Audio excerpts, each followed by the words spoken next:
Hey everyone, how are you doing? So this is going to be a continuation of our video and interview with May. Amazing person, by the way. Definitely check out some of the content that she has in the link in the description. But yeah, so a little bit of context. In this part of the video, we're basically going to be talking about her experience and difficulties connecting with her immediate communities and families like that. But yeah, I hope you enjoyed it. Growing up it was hard for me because I had such an interest in learning about the world and different people, and I really wanted to share that with other people, but the community that I grew up in was a lot more resistant to that. And I think part of it was because they didn't have the privilege to travel outside of the community that they were in. I knew people who had never been on an airplane, never left the area. So there was just no interest or no knowledge about things in the world that were different from the community that we lived in. But despite that, I still tried very hard to share these interests with people. So my middle school had an anime club with like 5 people, and I was in it because I didn't care and I just wanted to like have other people to enjoy it with. And it was very much not cool to watch anime in like 2013. Yeah. um, but like I enjoyed it and wanted to, enjoy it with the 5 other people who also did. Mhm. Um, and in the very beginning of high school, I got into K-pop, and it was also before people knew what it was and before it became cool and popular. But I really loved it, and I would share it with my friends and my parents and my brother. And like I think very early on I already knew that I was different and perceived as different and accepted, even though it was very sad, accepted at a very young age that I was never going to be fully seen as a member of the community. I was always going to be seen as different. So, in a way, that made me very empowered, I think, to just do the things and enjoy the things that I liked.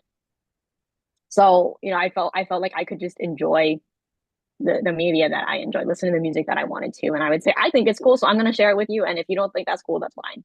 Yeah. And I found people online who enjoyed it. I actually met one of my best friends today online because we both ran fan accounts for K-pop, and she's also actually a Chinese adoptee. Okay. And we're still like very close friends 8 years later.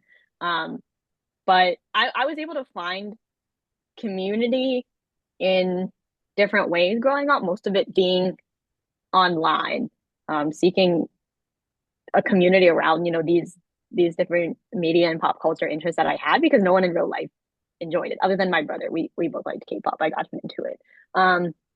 But in college and then after college, I joined Asian American student organizations and became involved with those communities. So I was able to find people that I connected with on a lived experience basis, even though I didn't grow up with like immigrant parents or Asian parents, that we had a lot of similarities in terms of, just the racism that we faced growing up or just certain interests in the food that we like. So I was able to connect with them in that regard and also was able to practice learning Mandarin better with international students and like learn more about China and Chinese culture that way through language. Mhm.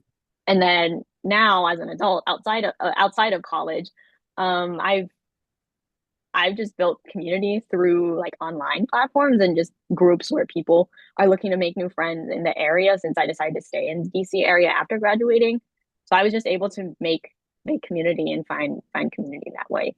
But I found that most of the people that I do interact with are Asian, and we just happen to meet through different like identity based organizations and things like adoptee organizations, Mhm. um, or just like social media and things like that. Yeah. And then, do you think that it would have helped you connect easier if your family had also provided some of those resources, or did they provide that, or were they very open into like trying to get you involved in cultures and stuff like that? Because I know for um the very beginning, my family had wanted me to take some either Chinese courses or try to get me involved in what was it, Big Brother, Big Sister. I don't know if you heard of Hmm. that Yeah, organization. I know what those programs are. Yeah. And it just wasn't like something that I found myself being at that age being interested in at all. So I don't know if uh your family had tried doing the same thing and that was helpful for you or So it was very interesting. And I will say that my parents definitely tried in certain areas, and other areas I think could have done a lot better. But that's parenthood and growing up. Yeah. Um, so when my brother and I were really little, like maybe early elementary school, there was a place like 30 minutes away in the nearby city where they taught Chinese. The person wasn't a native speaker though and was not Chinese, Mm. but had Chinese classes. And I remember going to them one or two times, but it was on a weekend, so I just didn't like doing that. It was also maybe subconsciously, I think I felt weird because the person was not Chinese and was also not a native speaker, so it might have felt a little weird, like the whole like, why is this person who's not Chinese like quote teaching me my culture? That kind of vibe. Mm. Even though obviously language and culture are different. Um, but I think it was just a combination of that and not wanting to do things on the weekend. But we also went to it was an annual, they would call it Chinese culture camp, and it was hosted by our local families with children from China, or now it's called Chinese Adopting Alliance, but originally run by adoptive parents who adopted children from China. So it was a Chinese culture camp. Again, all of the parents were white Americans, like quote, teaching their Chinese children their culture. Yeah. So it was a bit strange because I also remember a lot of the adults who were teaching these things were not Chinese. Like the Chinese teacher was not Chinese, the martial arts teacher was not Chinese. Mm. Um, so it was a bit strange, but I think the idea was good, like a positive environment where being Chinese and being Asian is a positive thing. And also getting to meet other Chinese adoptees.